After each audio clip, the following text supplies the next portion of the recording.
वरहमतुल्लाहि वबरकातुहू नहमदुहु व नसल्ली अला रसूलिल करीम अम्मा बाद फ़अऊज़ु बिल्लाहि मिनश शैतानिर रजीम बिस्मिल्लाहिर रहमानिर रहीम कुल्लु नफ्सिन ज़ाइक़ातुल मौत। उपस्थित माननीय सम्मानीय श्रद्धेय मुस्लिम समाज তিনারই প্রশংসা করি যিনি আল্লাহ রাব্বুল আলামিন আমাদেরকে এই ছোট্ট একটি মাহফিল করার তৌফিক দান করেছেন। সকলে বলুন আলহামদুলিল্লাহ। এবং আমাদের শেষ নবী হযরত মুহাম্মদ সাল্লাল্লাহু আলাইহি ওয়াসাল্লামের উপরে দরুদ ও সালাম বর্ষিত হোক। বলুন আল্লাহুম্মা সাল্লি আলাইহি ওয়া আল্লাহুম্মা বারিক আলাইহি। আজকে যে আমি আপনাদের সামনে যে বিষয় নিয়ে উপস্থিত হয়েছি সেই বিষয়ের নাম হলো মৃত্যু সম্পর্কে। মরণ একদিন আসবে, একথাই সবাই জানে যে তাকে একদিন মৃত্যুবরণ করতে হবে। মানুষের সামনে মানুষ সারা দিন মারা যায়, কিন্তু মানুষ একটু ভ্রুক্ষেপ করে না যে তাকে একদিন মৃত্যুবরণ করতে হবে। মানুষ একথা ভাবে না যে তার মরণের পরিণতি কি হবে। এই মরণ থেকে রক্ষা পাওয়ার কোনো সুযোগ নেই। এই মরণ থেকে যদি কেউ রক্ষা পেত, তিনি হলেন সৃষ্টিকলের শ্রেষ্ঠ ব্যক্তি মুহাম্মদ সাল্লাল্লাহু আলাইহি ওয়াসাল্লাম। তিনিও আমাদের ছেড়ে এই পৃথিবী থেকে বিদায় নিয়েছেন। অতএব আমাদেরকে সকলকে এই পৃথিবী থেকে বিদায় নিতে হবে। আল্লাহ রাব্বুল আলামিন সূরা আম্বিয়ার 35 নম্বর আয়াতে তিনি বলছেন কুল্লু নাফসিন যায়িকাতুল মাউত ওয়া নাবলুকুম বিশ-শাররি ওয়া খায়রিন ফিতনাতান ওয়া ইলাইনা তুরজাউন। আল্লাহ রাব্বুল আলামিন বলছেন যে প্রত্যেক প্রাণীকে একদিন না একদিন মৃত্যুবরণ করতে হবে, এবং আমি আল্লাহ রাব্বুল আলামিন তোমাদেরকে ভালো এবং মন্দ দ্বারা আমি তোমাদেরকে পরীক্ষা করে থাকি, এবং পরিশেষে তোমাদেরকে আমার কাছে ফিরে আসতে হবে। এই আয়াত থেকে আমরা বুঝতে পারি যে আল্লাহ রাব্বুল আলামিন বলছেন যে আমরা এই পৃথিবীর মধ্যে কেউ বেঁচে থাকবো না, আমাদেরকে কোনো একদিন এই পৃথিবী থেকে বিদায় নিতে হবে। এবং আল্লাহ রাব্বুল আলামিন এই পৃথিবীর মধ্যে আমাদেরকে আল্লাহ রাব্বুল আলামিন ভালো এবং মন্দ দ্বারা আমাদেরকে আল্লাহ রাব্বুল আলামিন পরীক্ষা করে থাকেন, এবং পরিশেষে সর্বশেষে তিনার কাছে আমাদেরকে ফিরে যেতে হবে। আল্লাহ রাব্বুল আলামিন অন্যত্রে বলছেন সূরা আল ইমরান 125 নম্বর আয়াত, আল্লাহ রাব্বুল আলামিন বলছেন কুল্লু নাফসিন যায়িকাতুল মাউত ওয়া ইন্নামা তুওয়াফাউনা উজুরাকুম ইয়াওমাল কিয়ামাহ। আল্লাহ রাব্বুল আলামিন বলছেন যে প্রত্যেক প্রাণীকে একদিন না একদিন মৃত্যুবরণ করতে হবে। অর্থাৎ যার মধ্যে প্রাণ রয়েছে, যার মধ্যে আত্মা রয়েছে, তাকে কোনো না কোনো একদিন এই পৃথিবী থেকে বিদায় নিতে হবে। এবং আল্লাহ রাব্বুল আলামিন বলছেন যে যারা তোমরা পৃথিবীর মধ্যে যা তোমরা আমল করেছো, আমি আল্লাহ রাব্বুল আলামিন কিয়ামতের মাঠে আমি আল্লাহ রাব্বুল আলামিন তোমাদেরকে পরিপূর্ণ বদলা দেব। অতএব আমরা এই পৃথিবীর মধ্যে যে যে আমল করব, তেমনি আল্লাহ রাব্বুল আলামিন আমাদেরকে সেই আমলের বদলা দিবেন। আজকে যদি আমরা এই পৃথিবীর মধ্যে ভালো কাজ করে থাকি, আল্লাহ রাব্বুল আলামিন অবশ্যই আমাদেরকে এর পরিবর্তে জান্নাত দিবেন।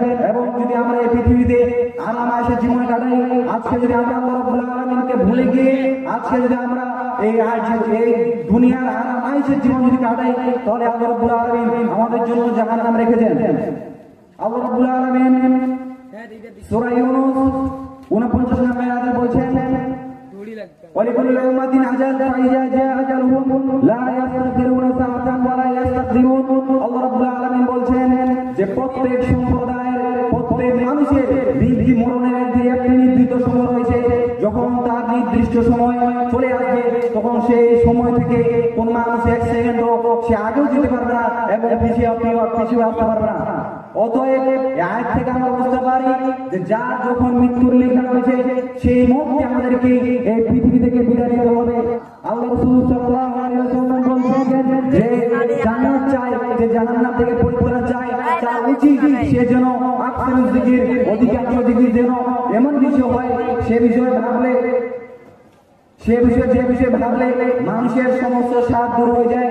রাসূল সাল্লাল্লাহু আলাইহি ওয়াসাল্লামকে জিজ্ঞাসা করা হলো, হে আল্লাহর রাসূল, সেই জিনিসটি কি? রাসূল সাল্লাল্লাহু আলাইহি ওয়াসাল্লাম বললেন সেটা হলো মৃত্যু। কারণ কোন মানুষ যদি এই মৃত্যুকে নিয়ে যদি কোনো মানুষ সবসময় চিন্তা ভাবনা করে, কোন মানুষ যদি এই মৃত্যুকে নিয়ে সবসময় ভাবে, তাহলে মানুষ কোনোদিন এই পৃথিবীর মধ্যে খারাপ কাজ করতে পারে না। কোন মানুষ যদি এই মৃত্যুকে নিয়ে সবসময় ভাবে, তাহলে মানুষ কোনোদিন এই পৃথিবীর মধ্যে চুরি, ডাকাতি এবং জুলুম নির্যাতন কোনোদিন করতে পারে না। যে ব্যক্তি ভাবে যে আমি একটু পরে মরে যাব, সেই ব্যক্তি কোনোদিন এই পৃথিবীতে জুয়া, লটারি এবং নেশাজাত দ্রব্য পান করতে পারে না। কারণ সে জানে আমি একটু পরে মরে যাব। কিন্তু আজকে আমরা এই মৃত্যুকে ভুলে গিয়েছি। এই জন্যই যে আজকে আমরা এই পৃথিবীর মধ্যে আরাম আয়েশে জীবন কাটাতে পারি, এই জন্য আজকে আমরা এই মৃত্যুকে ভুলে গিয়েছি। অতএব এটা আমাদের মুসলিমদের চরিত্র নয়, এটা হলো কাফেরদের চরিত্র। কেননা যারা কাফের তারা এই পৃথিবীর মধ্যে তারা হাজার হাজার বছর কাটাতে চায়, এবং যারা মুসলিম তারা এমন নয়, তাদের যদি আল্লাহ রাব্বুল আলামিন একটি বছর এই পৃথিবীর মধ্যে দেওয়া হয়, সেই একটি বছর শুধুমাত্র আল্লাহ রাব্বুল আলামিনের রাস্তায় কাটাবে, আল্লাহর ইবাদতে কাটাবে, আল্লাহর জিকির আজকারে কাটাবে। উদাহরণস্বরূপ যখন কোনো ক্রিমিনালকে, যখন কোনো যারা ক্রিমিনাল বড় ক্রিমিনাল যখন জেলে থাকা অবস্থায় যখন অর্ডার হয়ে যায়, এনাউন্স হয়ে যায় যে তাকে 3 মাস পরে ফাঁসি দেওয়া হবে, তখন আপনি তাকে দেখে আসেন যে তার আচরণ কেমন হয়ে গেছে, আপনি তাকে দেখে আসেন তার শরীরে শক্তি কমে গেছে এবং মুখে দাঁড়িয়ে গেছে এবং সে নিজেকে এখন শুধরে নিয়েছে। সে মসজিদের এখন সে মসজিদের প্রথম কাতারে এখন বসে থাকে। কেননা তাকে 3 মাস পরে তাকে ফাঁসি দেওয়া হবে, সে নিজেকে শুধরে নিয়েছে। কিন্তু আপনি বলুন তো দেখি যে তার হাতে তো 3 মাস সময় রয়েছে, আপনার হাতে 30 সেকেন্ড সময় রয়েছে। আজকে আপনি এই 30 সেকেন্ডও বাঁচতে পারেন এবং 60 বছর বাঁচতে পারেন, এটা জানার আপনার ক্ষমতা নেই। এটা জানার ক্ষমতা শুধু আল্লাহ রাব্বুল আলামিনের কাছে রয়েছে। কেন আল্লাহ রাব্বুল আলামিন বলছেন ওয়াইন্দাহু মাফাতিহুল গায়ব লা ইয়ালামুহা ইল্লা আল্লাহ। আল্লাহ রাব্বুল আলামিন বলছেন যে ইলমুল গায়ব অদৃশ্যের খবর শুধুমাত্র আল্লাহ জানেন, তিনি ছাড়া আল্লাহ রাব্বুল আলামিন ছাড়া কেউ জানেন না। আল্লাহ রাব্বুল আলামিন সূরা কাফ 19 নম্বর আয়াতে তিনি বলছেন ওয়াজা সাকরাতুল মাউত বিল হাক্কি যালিকা মা কুনতুম মিনহু তাহরিক। আল্লাহ রাব্বুল আলামিন বলছেন যে প্রত্যেক মানুষকে এই মৃত্যুর যন্ত্রণা, এই মৃত্যুর কষ্ট, এই মৃত্যুর যে কষ্ট রয়েছে, এই মৃত্যুর কষ্ট সবাইকে সহ্য করতে হবে। যে মৃত্যুকে নিয়ে মানুষ টালবান করত, যে মৃত্যুকে নিয়ে মানুষ পলায়ন করত, সেই মৃত্যুকে নিয়ে যে মানুষ আজকে চিন্তা ভাবনা করা, সেই মৃত্যুর কষ্ট মানুষকে অবশ্যই কি করতে হবে, সহ্য করতে হবে। আল্লাহ সাল্লাল্লাহু আলাইহি ওয়াসাল্লাম বলছেন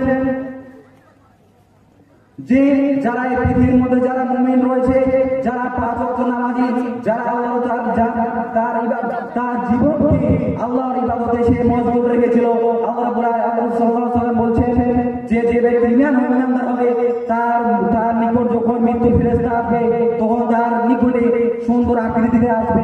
এবং যারা এই পৃথিবীর মধ্যে কোনোদিন নামাজ পড়েনি, যারা এই পৃথিবীতে থাকাকালীন যারা আল্লাহ রাব্বুল আলামিনকে ভুলে গিয়েছিল, যারা এই পৃথিবীতে থাকাকালীন আল্লাহ রাব্বুল আলামিনকে কোনোদিন স্মরণ করেনি, যারা এই পৃথিবীতে থাকাকালীন কোনোদিন নামাজ রোজা কোনোদিন করেনি, সেই ব্যক্তির নিকটে মৃত্যুর ফেরেশতা